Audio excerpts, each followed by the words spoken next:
I think I see, who's that? James, I heard you say you wanted to weigh in on that. Give me some thoughts on that real quick. Go ahead and unmute yourself, James. Let me hear your thoughts. Yeah, at our resort in Texas, we've most of the people that come here have been here before. The ranch was here for quite a few years before RVC acquired it. They're repeat customers, and they bring people with them. So it's a word of mouth. We can spend a ton of money on advertising, but the best thing that we can do is make people happy from the minute they walk in the door until they leave, and that's what brings customers here. Well said. Well said. I totally agree with that. That's what brings them there, and that's what keeps them. There's no doubt about it. So I appreciate your comments on that. I'm going to run through really quickly just sort of the key points and the action steps from that chapter, and then we'll take it from there. Number one, take advantage of every opportunity to leave your signature behind, which is basically what James just said. And you do that by showing up. You do that by understanding how you leave both the people around you, internally and externally, feeling with those actions. And the second piece is choose to develop your personal power. Your personal power comes from inside. And that's from you having a conviction of knowing exactly what our targets are, how we're going to get that to come to fruition, connecting with our internal and external connections, being the staff and also clients. And we do that by showing up. That's exactly how you do it. Then the third one is to live the theory of the one handshake away. And because you truly are one handshake away from an entirely different lifestyle, whether it's someone that's referred to you or what Malcolm Gladwell calls the strength of weak ties. And the strength of weak ties is when you shake hands with someone that you have a relationship with or a new relationship and you get to know them, you don't know all the people that they know a lot of times. And sometimes it's the people that they know that may be the thing that continues to have us raise the bar in our game. They call that theory the strength of weak ties. So that's huge. That's something to really keep in mind. So that's why we want to always have our signature out there, because we never know who it is when we're shaking hands and those people down the line that are connected to them, what kind of value they're going to bring to us personally and us professionally. So that's huge. And then the fourth one is to create that word of mouth epidemic to cause your business and the relationships to tip. And then finally, develop synergies and create a mastermind alliance. How do we do that? We do that by making strong connections and vowing to bring them into our circle and bring them into our fold and staying connected with them no matter how busy we are, finding a way to stay in connection with them. And that's really the whole reason for starting with chapter 2 to bring that in. I can tell you that all of you will do extremely well when you subscribe to this theory. It's what you're going to be able to bring to each of your facilities. It's what you're going to be able to bring to one another, and that becomes very, very huge. So that's why I ask you to lead with that, and we'll keep moving from there. To keep this moving, I want you to see that and hear and feel that life is life. It's you are unique, each and every one of you. What you bring to the table is magical. No matter whether you're in Catherine Landing or Yosemite or in Texas, it doesn't matter. You folks are right where you need to be, and you bring something invaluable there. And I get a sense that each of you are practicing your purpose. And I like to look at it this way. You see that red dot in the center represents you. You folks love what you do. You actually get paid for it, hopefully paid well. If I know Yale like I know him, it's working out for you. And you want to get really, really not just good at this, you want to be great at it. The overlapping synergies and circles from this is what brings about your purpose. And the world needs it. We need what you folks have. We need to decompress. We need to be able to get out into the forest or the woods or into nature and connect. We all need that. And when you have a passion for it, that raises the level of your professionalism and your vocation. The whole, when you look at all these synergies and they're all coming together and converging in one space, that's you living your purpose. And I really believe those on this call, you actually have the ability to do that. So I'm going to break down to you what that might look like for you if you were to break down the word purpose, and think of it this way. Whether you have a faith or not, prayer is a great place to start. If you're not into that sort of thing, if you're not religious, or if you don't have a big spiritual backdrop, well, maybe it's just your thought you have. You share thought with someone other than yourself. And that's the first part of breaking down that whole purpose thing. You are unstoppable. when you have a purpose, nothing can stop you, because when things build up and get in your way or obstacles come, you find ways through it, over the top, under. You find the way through it. So be unstoppable.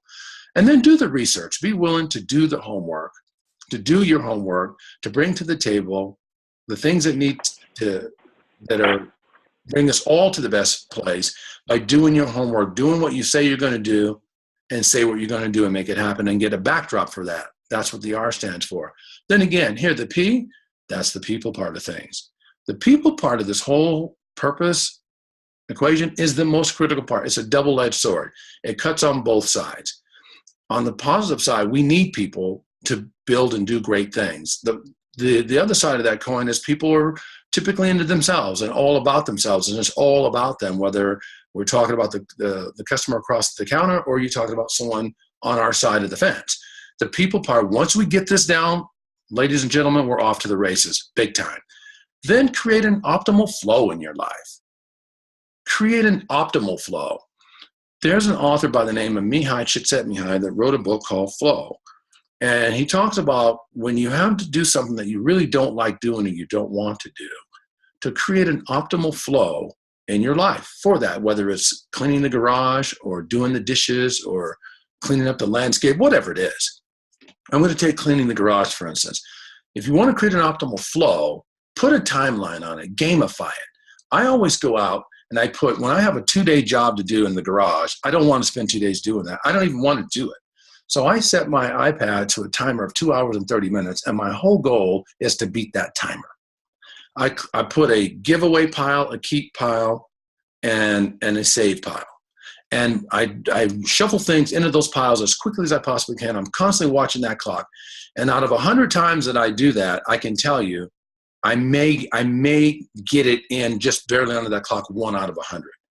And then I do a snooze button to keep it going. So what ends up happening is now it's all about the game, the flow. I'm not even thinking about really cleaning the garage. But now I get my garage clean in 2.5 or 3 hours by creating a flow experience. It's like Wayne Gretzky on the ice or Michael Jordan on the floor when they're in what they call a zone. That's what an optimal flow does. And so that's what that'll do for you in your life. Simplify. Be willing to simplify things. We tend to make things more complicated than they have to be as human beings. And then finally, excellence. Strive for excellence. Let go of that perfectionist stuff. It doesn't work. It just makes you crazy and everybody else crazy. So when you see it all spelled out again, you got prayer or thoughts, unstoppable, research, people, optimal flow, simplify, and then excellence. So when you do that, you are practicing your unique ability to bring to bear what we have. Let me back up. You have to bring to bear the things that are going to serve you best and serve those people around you. So I'm going to stop this for a second and do a quick open share so that I can get here a sense of what you've gained from this so far. Give me 1 second. Let's stop this share. And let's open that up the round tables and see what we've got here. Do me a favor, Alex, weigh in on that for me and tell me your thoughts about what you've heard so far on this call.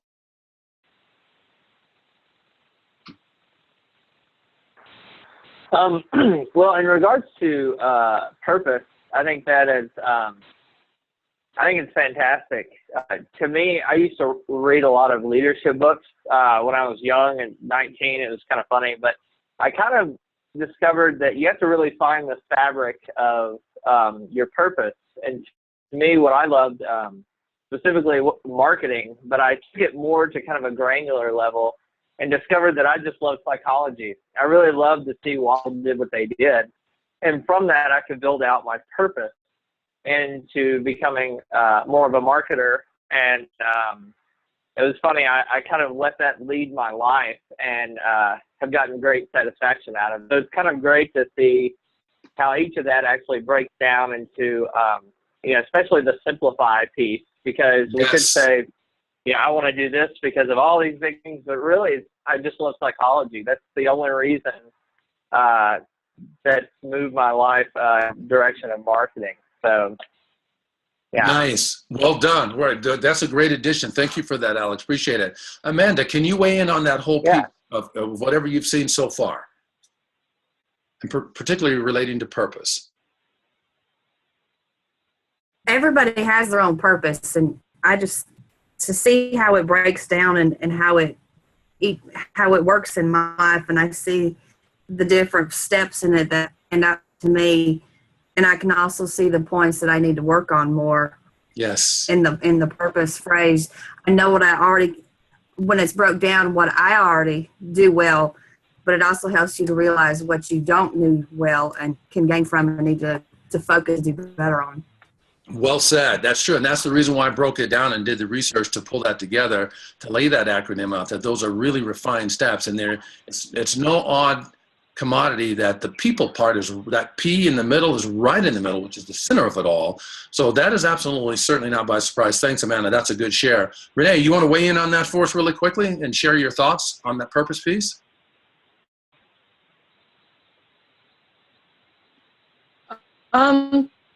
For the most part, I think it's just how it all comes together. But I think the other part of it for me is realizing that my purpose is not always the same as everybody else's purpose.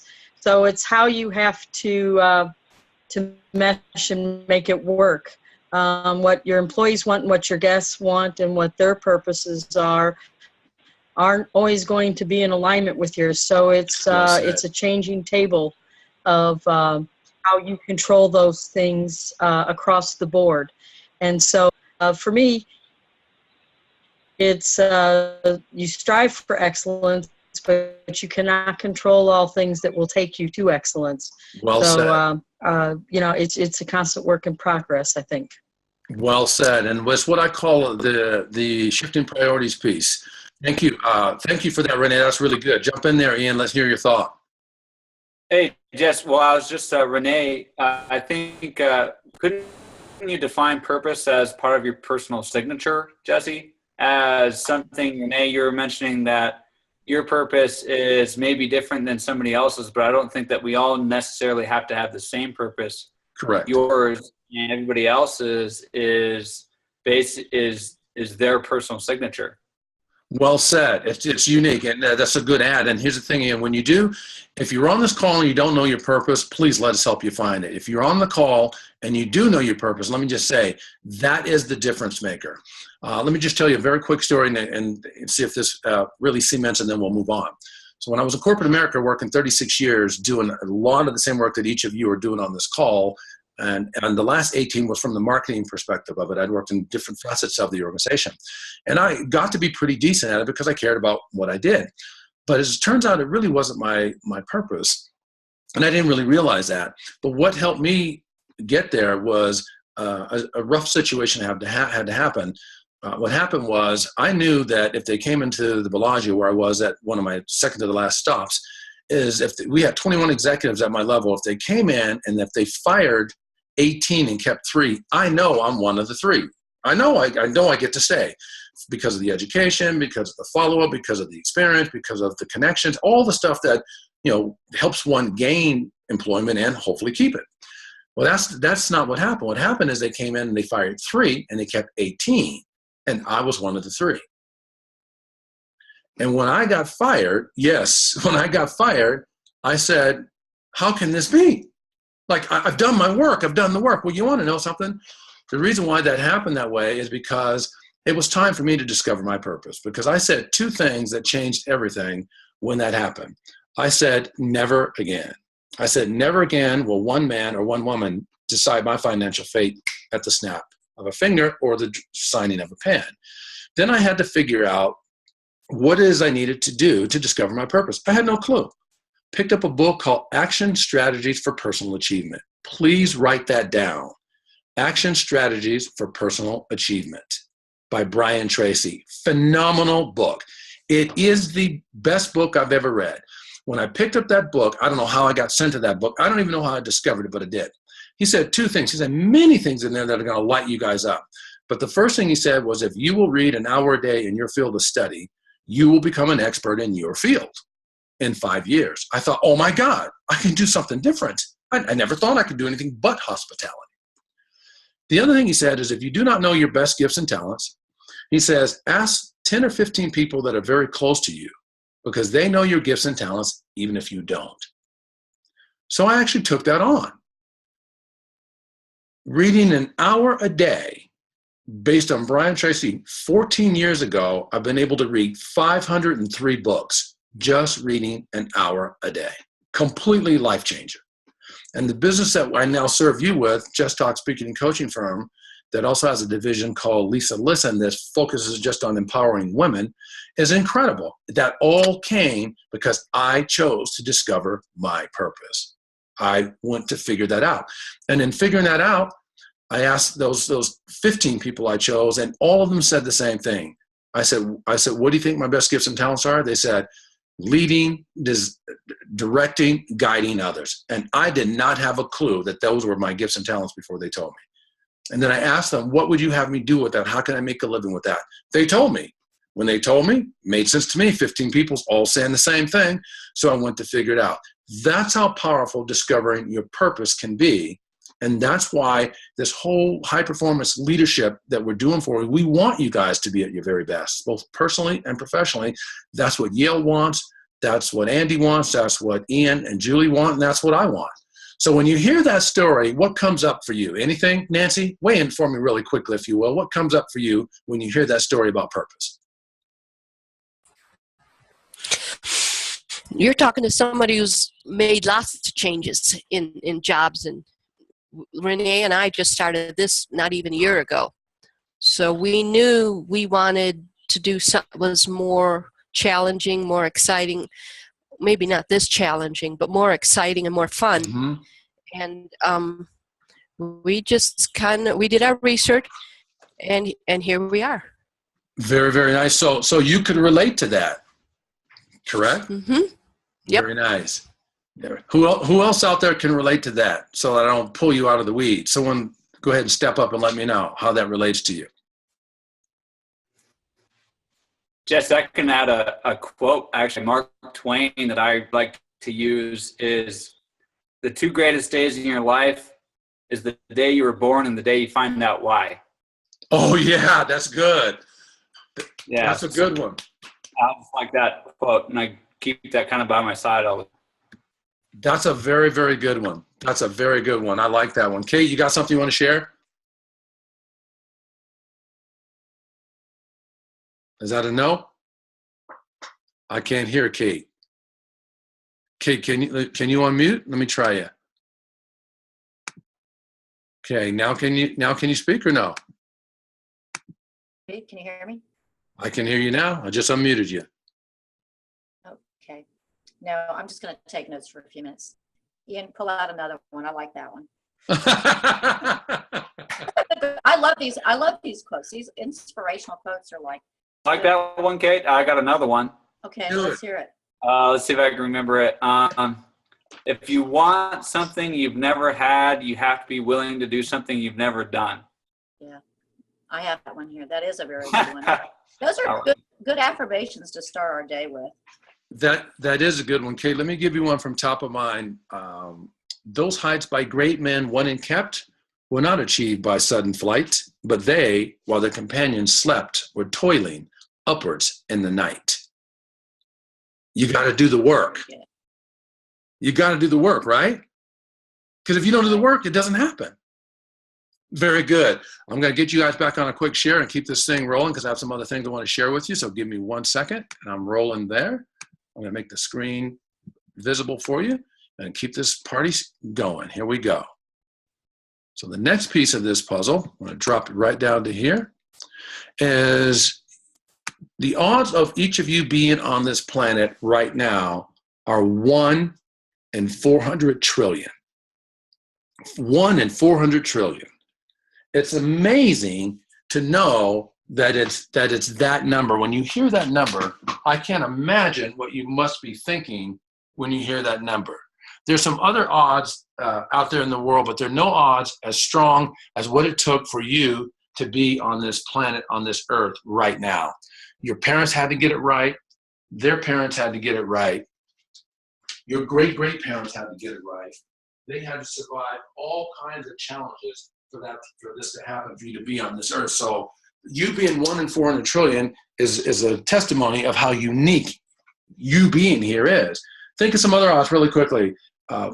Odds of you bowling a perfect game, a 300 game in bowling is 1 in 11,500. The odds of you being hit by lightning is 1 in 576,000. The odds of you getting a royal flush on your first 5 cards is 1 in 649,740. The odds of you becoming the United States president is 1 in 10 million. And the odds of you winning 340 million at a jackpot of Mega Millions lottery is about 1 in 175 million. And the odds of you being born, 1 in 400 trillion. And that is an expression of how unique you are, each and every one of you. And I want you to understand that that's why I put that in there, because I want you to really embrace that. If you haven't before this call, definitely embrace it from this day forward. It's okay for you to tread through all of this. Treading can also in times have had a negative connotation, but this is a very positive thing. When you tread through it, you find a way to just get through it. And I think of it like this. Build relationship equity as part of the tread theory. You either find a way or you make one. You do it anyway. No matter what, you do it anyway. And the first piece of this tread theory is this: true self-knowledge. Please write that down. True self-knowledge. That's why we're here. The second part of this, to build great relationship equity through tread theory, is relationship dynamic. Is by building an extraordinary quality of relationship dynamic with each and every person that you meet. And sometimes we don't do it so well. Sometimes we make a mistake. I made a major mistake last night, and it won't happen again soon. That mistake in relationship dynamic is we went to the MGM Grand last night for an event. And as we left that event, we go back to the parking structure, and we're on the 3rd floor, and we're walking the long distance. You have to walk at least 2 miles from anywhere at the MGM Grand in Las Vegas. And there was a person straddled over the crosswalk. And I looked at him funny.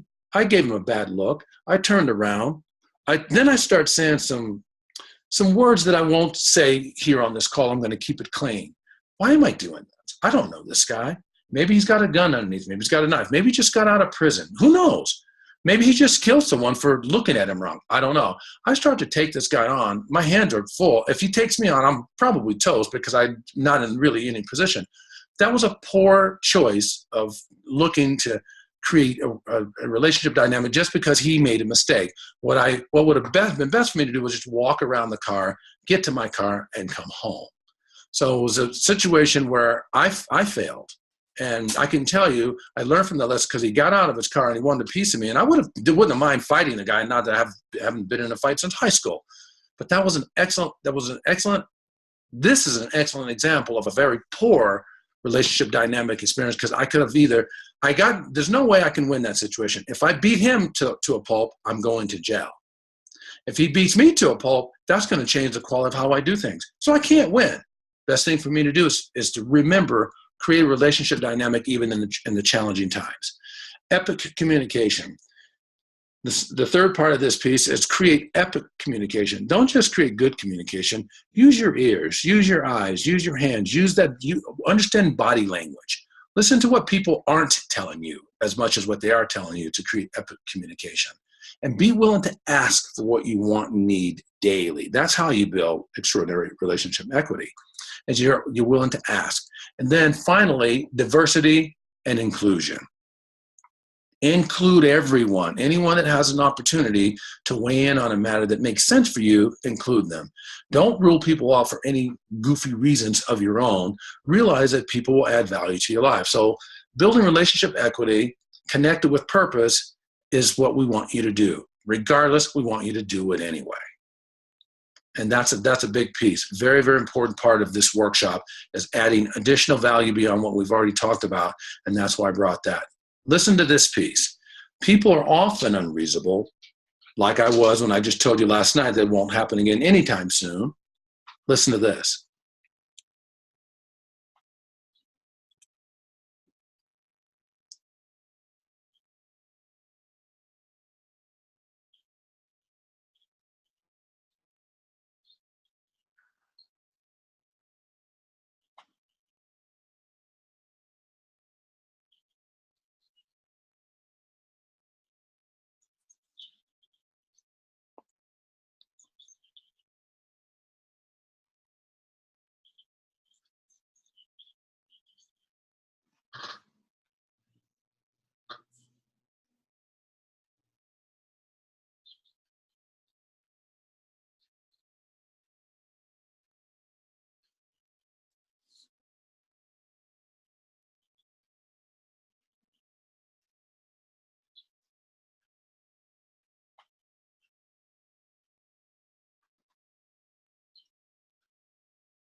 this piece is incredible.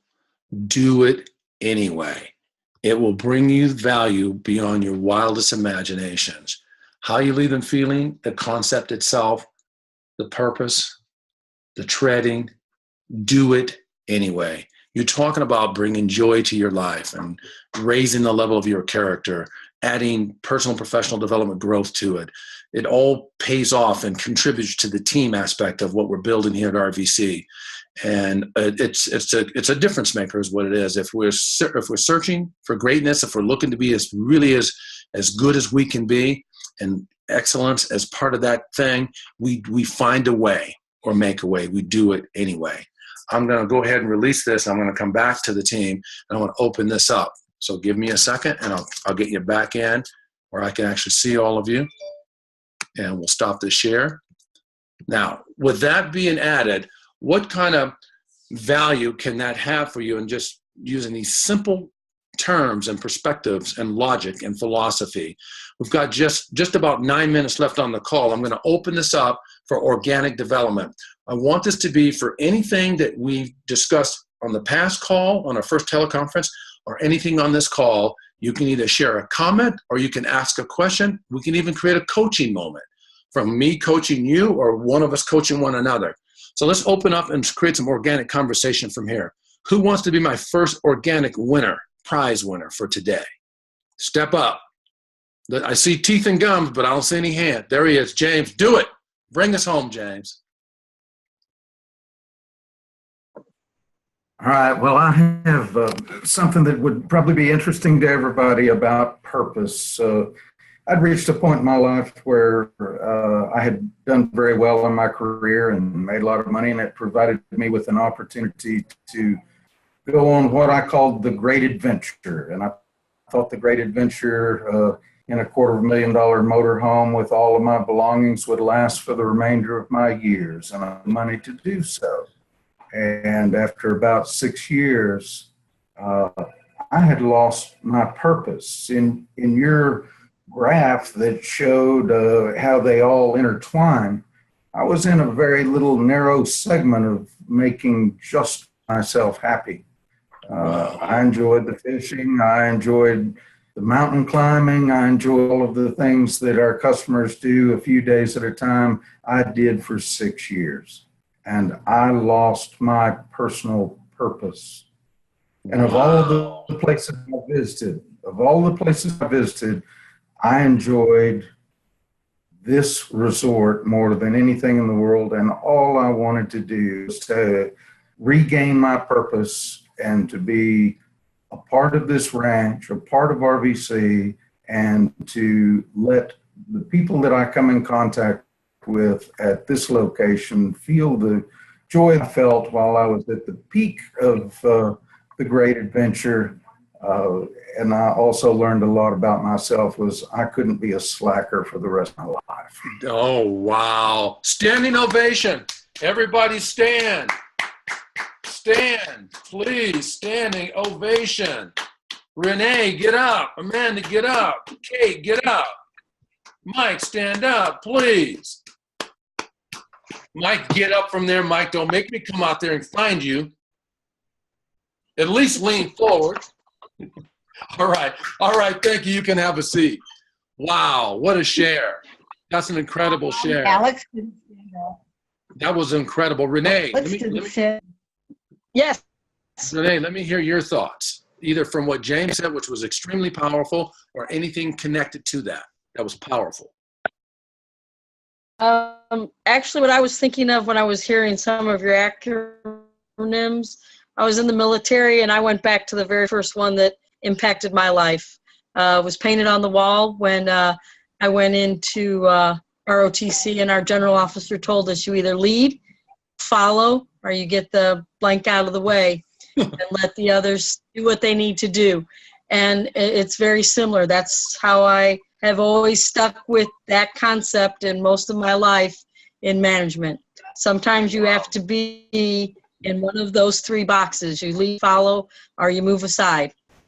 Well said. That's true. Sometimes we don't even know what we don't know. When James went on his journey, when James bought that expensive motorhome, when he had everything all taken care of, when he had all of his finances together, when he was doing exactly what he wanted to do whenever he wanted to do it, at the beginning of that seemed like that was going to be it.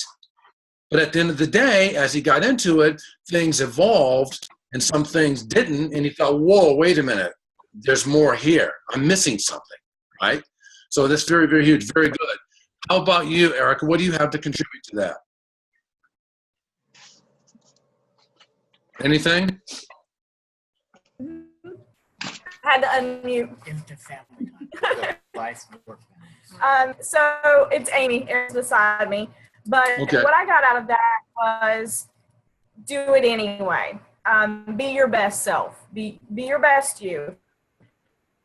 Because at Yes. the end of the day, the only one that's looking back at the mirror is yourself. You're responsible for you. Well said. There's a saying that's good, Amy. There's a saying that I use. Write this down. If you don't already use it, write it down. If it is to be, it's up to me. If it is to be, it's up to me. And I live my life that way. It's huge. Mike, let me hear your thoughts about anything from the past, from the session or this session, or anything that's been already provided here. Well, I don't know if I could follow all those people. I mean, everybody had such great answers there, especially the first one. I mean, all I can say in this business is I can always just say I do my best, and I try to treat everyone equally and professionally, and I try to make it feel like home. I try to make it feel like family, because that's the way I want to be treated. Well said. And I like that one, Mike. That concept that Mike just talked about is the golden rule. Treat people how you want to be treated. We won't get into it on this one, but there's some point where I'm going to break down to you another rule. It's called the platinum rule. Treat people how they want to be treated, and they will tell you. People tell us all day how they want to be treated, and so that's also another rule to follow that's good. Jeff, we only have a couple minutes left. I got to hear from you, man. You know you got some smoking guns up in there. What do you have to share for this team that's going to move us forward? No pressure, none at all. Oh, Jeff, you can hear me, right? Let me unmute you for you. Let's see here. Unmute audio for Jeff. There you go. Thank you. I didn't hear anything you said though. Sorry. Oh, you didn't? Here it goes. My question. You broke up on us. Oh, is it breaking up on you right now?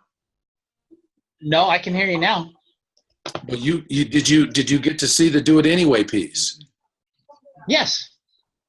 Okay. You just. I didn't know. I asked you a question, so I'm sorry.